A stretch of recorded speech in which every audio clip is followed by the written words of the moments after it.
ಆತ್ಮೀಯ ಬಂಧುಗಳೇ, ಶ್ರದ್ಧೆಯ ತಂದೆ ತಾಯಂದಿರೇ, ನಲ್ಮೆಯ ಸಾಹಿತ್ಯಾಭಿಮಾನಿಗಳೇ, ಇಷ್ಟು ದಿನ ಬ್ರಹ್ಮವಸ್ತು ಊಸರವಳ್ಳಿಯೇ ಎಂಬಂತಹ ಶೀರ್ಷಿಕೆ ಅಡಿಯಲ್ಲಿ ನಾವು ಸುಮಾರಷ್ಟು ಸೃಷ್ಟಿಯ ಮತ್ತು ದೇವರ ಒಂದು ಆಶಯವನ್ನ ನೋಡುವಂತಹ ಪ್ರಯತ್ನವನ್ನ ಮಾಡಿದ್ವಿ. ನರನ ಪರೀಕ್ಷೆಯೇ ಬೊಮ್ಮನಾಶಯವೇ ಅಂತ ಕೇಳಿದಂತಹ ಡಿವಿಜಿಯವರು ಎಷ್ಟು ಚಿಂತಿಸಿದೊಡಂ ಶಂಕೆಯೇನೇ ಬೆಳೆಸುವಿ ಸೃಷ್ಟಿಯಲ್ಲಿ ತತ್ವವೆಲ್ಲಿಯೋ ಬೆದಕಿ ನರನು ಅಂತ ಹೇಳಿದ್ರು. ಕೊನೆಗೆ ಅದೇ ಒಂದು ಮುಕ್ತಕದಲ್ಲಿ ಅಷ್ಟೇ ನಮ್ಮಯ ಪಾಡು ಅಂತ ಕೂಡ ಹೇಳಿದ್ರು. ಆದರೆ ಈಗ ಈ ಒಂದು ಮುಕ್ತಕದಲ್ಲಿ ಮಾನ್ಯ ಡಿವಿಜಿಯವರು ದೇವರನ್ನ ಸ್ವಲ್ಪ ತರಾಟೆಗೆ ತೆಗೆದುಕೊಂಡಂಗೆ ಕಾಣುತ್ತೆ. ಈ ಒಂದು 35ನೆಯ ಕಗ್ಗ ಹೀಗಿದೆ.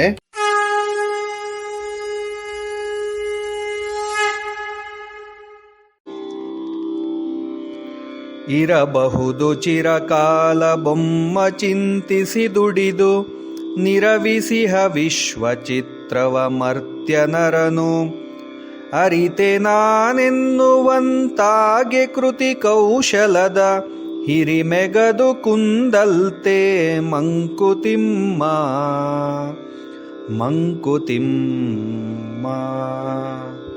ಇರಬಹುದು ಚಿರಕಾಲ ಬೊಮ್ಮ ಚಿಂತಿಸಿ ದುಡಿದು.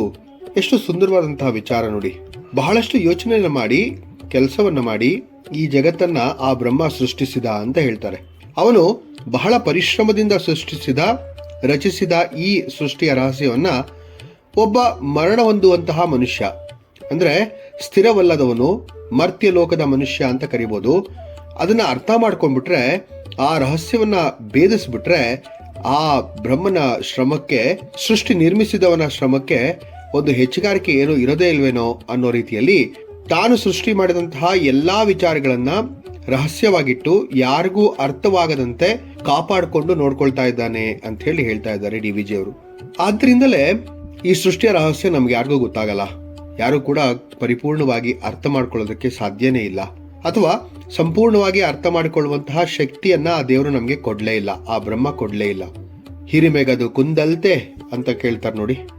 ಅಂದ್ರೆ ಡಿವಿಜಿ ಅವರು ಬ್ರಹ್ಮನ ಒಂದು ಸೃಷ್ಟಿಯನ್ನ, ಬ್ರಹ್ಮ ತಾನು ಮಾಡಿದಂತ ಸೃಷ್ಟಿಯನ್ನ ತಾನೊಬ್ಬನೇ ಅರ್ಥ ಮಾಡ್ಕೋಬೇಕು, ಬೇರೆಯವ್ರಿಗೆ ಅರ್ಥ ಆಗಬಾರ್ದು ಅಂತಲೇ ಈ ಸೃಷ್ಟಿಯನ್ನ ಮಾಡಿದ್ದಾನೆ ಅಂತ ಹೇಳ್ತಾ ಇದ್ದಾರೆ. ಅರಿತೆ ತಾನೆನ್ನುವಂತಾಗೆ ಕೃತಿ ಕೌಶಲದ ಹಿರಿಮೆಗದು ಕುಂದಲ್ತೆ. ನೋಡಿ, ಯಾರೋ ಒಬ್ಬ ಮನುಷ್ಯ ಅದನ್ನ ಅರ್ಥಕೊಂಡ್ಬಿಟ್ಟ ಅನ್ನೋಷ್ಟೊತ್ತಿಗೆ ಆ ಕೃತಿ ಮತ್ತೆ ಕೌಶಲ್ಯದ ಒಂದು ಹಿರಿಮೆಗೆ ಕುಂದು ಬಂದಂಗ ಆಗ್ಬಿಡಲ್ವೇ.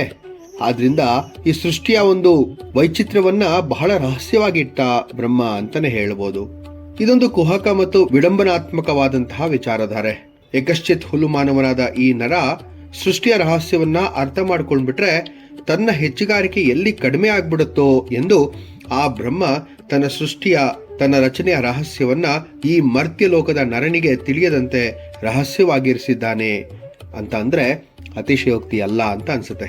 ಹಾಗಾದ್ರೆ ಸೃಷ್ಟಿ ಅಂದ್ರೆ ಏನು ಅಂತ ಒಂದ್ ಸ್ವಲ್ಪ ತಿಳ್ಕೊಂಬಿಡೋಣ.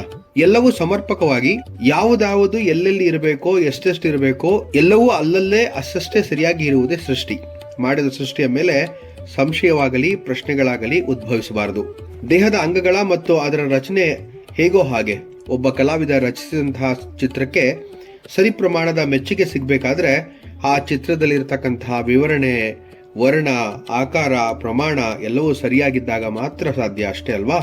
ಈ ಸುಂದರ ಸೃಷ್ಟಿಯನ್ನ ಅರಿಯುವವರ ಸಂಖ್ಯೆ ಏನು ಕಡಿಮೆ ಇಲ್ಲ, ಅಥವಾ ಕಡಿಮೆ ಆಗೂ ಇಲ್ಲ. ಅನಾದಿ ಕಾಲದಿಂದಲೂ ಕೂಡ ಇಂತಹ ವೈಚಾರಿಕ ವೈಜ್ಞಾನಿಕ ಚಿಂತನೆಗಳು, ಅನುಸಂಧಾನಗಳು ನಡೀತಲೇ ಬರ್ತಾ ಇದೆ. ಆದ್ರೆ ಈ ಸೃಷ್ಟಿಯ ಪರಿಪೂರ್ಣ ರಹಸ್ಯ ಯಾರಿಗೂ ಅರ್ಥವಾಗಿಲ್ಲ, ಆಗುವುದೂ ಇಲ್ಲ ಅಂತಾನೆ ಅನ್ಸುತ್ತೆ. ಇಲ್ಲಿ ಈ ಒಂದು ಕಗ್ಗದಲ್ಲಿ ದೇವರನ್ನೇ ತರಾಟೆಗೆ ತೆಗೆದುಕೊಂಡಂತಹ ಡಿವಿಜಿ ಅವರು, ಯಾರಾದರೂ ನರಮನುಷ್ಯ ತಾನು ಈ ಸೃಷ್ಟಿಯ ರಹಸ್ಯವನ್ನ ಅರಿತೆ ನನಗೆ ಗೊತ್ತಾಯಿತು ಅನ್ನುವಷ್ಟರಲ್ಲಿ ಆತನನ್ನ ಸೋಲಿಸಲೋ, ಆತನ ತರ್ಕವನ್ನು ಸುಳ್ಳಾಗಿಸಲೋ ಎಂಬಂತೆ ಆ ಸೃಷ್ಟಿಯ ರೂಪವನ್ನ ಬದಲಿಸಿ ನೀನು ಅರ್ಥ ಮಾಡ್ಕೊಂಡಿರೋದು ತಪ್ಪು ಅಂತ ಹೇಳುವಂತೆ ಮಾಡ್ತಾನೆ ಆ ಪರಬ್ರಹ್ಮ.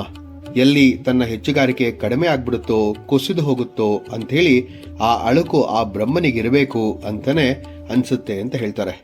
ಭಗವದ್ಗೀತೆಯಲ್ಲಿ ಕೃಷ್ಣ ಅರ್ಜುನನಿಗೆ ಒಂದು ಕಡೆ ಹೇಳ್ತಾನೆ, 9ನೇ ಅಧ್ಯಾಯದ 10ನೇ ಶ್ಲೋಕ ಬಹಳ ಸುಂದರವಾಗಿದೆ. ಮಯಾಧ್ಯಕ್ಷೇಣ ಪ್ರಕೃತಿ ಸೂಯತೆ ಸಚಾರಚರಂ ಹೇತು ನಾನೇನ ಕೌಂತೆಯ ಜಗದ್ವಿ ಪರಿವರ್ತತೆ ಅಂತ ಹೇಳ್ತಾರೆ. ಅಂದ್ರೆ ಎಲ್ಲದಕ್ಕೂ ಈ ಪ್ರಕೃತಿಯ ಪ್ರತಿಯೊಂದಕ್ಕೂ ಕೂಡ ನಾನೇ ಕಾರಣ ಅಂತ ಹೇಳುವಂತಹ ಒಂದು ಮಾತಲ್ಲಿ ಭಗವದಾಚಾರ್ಯರು ಈ ರೀತಿಯಾಗಿ ಹೇಳ್ತಾರೆ. ಮುಂದೆ ಬರತಕ್ಕಂತ ಎಲ್ಲಾ ಒಂದು ಕಗ್ಗಗಳಲ್ಲೂ ಕೂಡ ಸೃಷ್ಟಿಯ ಮತ್ತು ಬ್ರಹ್ಮನ ಒಂದು ವಿಚಾರವನ್ನ ತಿಳಿಸ್ಕೊಡ್ತಾನೆ ಹೋಗ್ತಾರೆ ಡಿ ವಿಜಿಯವರು. ಮುಂದಿನ ಕಗ್ಗದೊಂದಿಗೆ ಮತ್ತೆ ಭೇಟಿಯಾಗ್ತೇನೆ. ನಮಸ್ಕಾರ.